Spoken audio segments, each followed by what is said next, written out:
yun, sa application ng work permit, ano.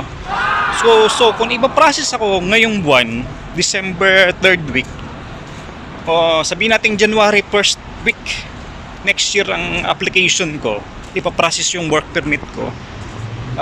Bakasyon ko is January to March. Posible akong lumipad. Pwede akong lumipad.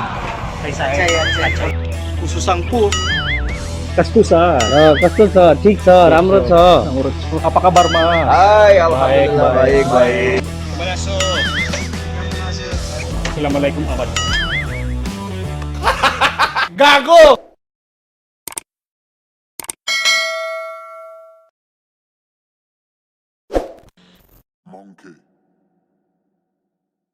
Ay wah, panalo mga kamandang. Wow, ang ganda ng ano, ng background light ko.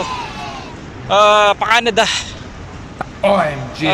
Kasi nga, ngayon pala is December 24, 2023. Andito ako sa Kuwait mga kamandang. Kuwait City.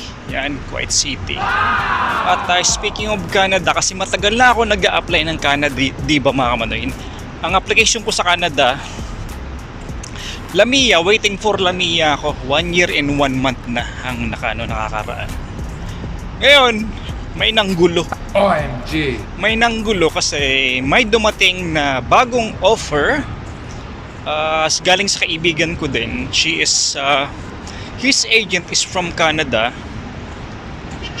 At libre daw lahat mga kamanoy. Tapos ang lipad is February next year, February 2024 OMG. or March. Ang bakasyon ko pa naman is January 20 hanggang March 2.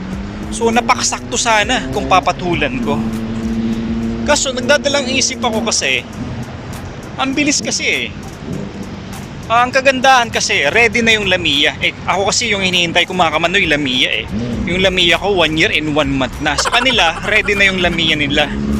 So magkakaroon ng orientation sana bukas para magkaroon ng interview. Ibig sabihin, pwede pang bumagsak sa interview. Ngayon, medyo nagugulo yung utak ko kasi parang nadi-disappoint na rin ako sa application ko kasi matagal na rin ako nag-a-apply mga kamatoy. At parang nagdadalawang isip ako na patulan yung offer kasi naisip-isip ko kasi ready yung Lamia, posibilidad, may possibility. Kasi nung binasa ko siya sa Google, after ng Lamia na ma-provide sa'yo within 5 weeks to 90 weeks ata, so from 1 month to 9 months pwede ka nang lumipad. Yun, sa application ng work permit, ano. So kung iba-process ako ngayong buwan, December 3rd week, o sabihin natin January 1st week next year ang application ko, ipa-process yung work permit ko. Bakasyon ko is January to March. Posible akong lumipad. Pwede akong lumipad. Kaso skeptical nga ako kasi ewan, basta may instinct ako na skeptical ako na di ako sure. Kaya ang nangyari muna ngayon, nagpas ako. Hindi ko kinagat yung offer. Sabi ko sa kaibigan ko na ituloy mo yan. Para lang sa ganun, at least malaman ko kung totoo yung sa kanya. Tapos sabi nung agent, pagdating daw next year, baka daw back to waiting uli ng Lamia. Tapos hindi nasagot yung hindi nasagot yung mga plane tickets, yung accommodation. OMG. McDonald's nga pala to. McDonald's nga pala yung ina-applyan namin. Medyo nagugulo yung utak ko kasi parang nadi-discourage na nga ako. Gusto ko na umatras dun sa hinihintay ko. Kaso, ang laki kasi ng gap Unang-una, nag-invest na ako ng time. Hindi ako makita, no? Unang-una, nag-invest na ako ng time mga kamanoy. Baga naghintay na ako kasi malaki kasi yung offer sa akin doon.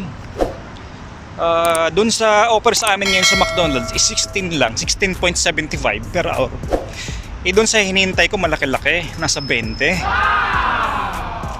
Napakalaki na agwat, $4 per hour ang agwat ko kasi skilled yung in-applyan ko doon, which is cook.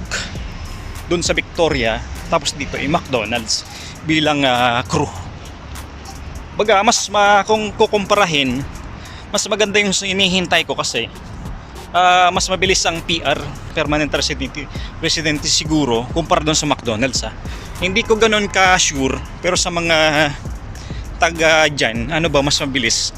Aram ko kasi, syempre skilled ka kumpara sa pagiging staff, pagiging crew.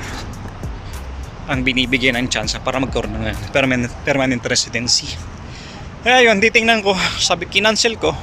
At nag-message pa rin yung agent na pwede pa raw ako humabol in a few days. So parang nag-offer talaga siya na, kasi sinabi ko din kasi na lahat kasi preparado na lahat sa akin. At inamin ko din naman lahat na pati mga papeles ko ready na. Ang kulang nga sa akin, ang kulang sa akin is Lamia na lang, lilipad na ako. Panalo! Lamia or work permit ba yun? Ayun. Ngayon, kaya medyo nagugulo utak ko. Ngayon, ang tanong, pag ready ba ang Lamia within few months, sunod work permit, or pag ready ba ang Lamia, syempre work permit within, sabihin natin 3 months or 2 months, pwede bang lumipad papunta ng Canada? Yung kasi yung malaking katanungan sa akin Yun lang mga kamanoy. Comment below, like and share and subscribe para sa mga susunod na Canada journey natin. Alright, panalo. Manoy abroad dito sa Kuwait. Alright, panalo, yeah. Tindahan ko, malapit lang.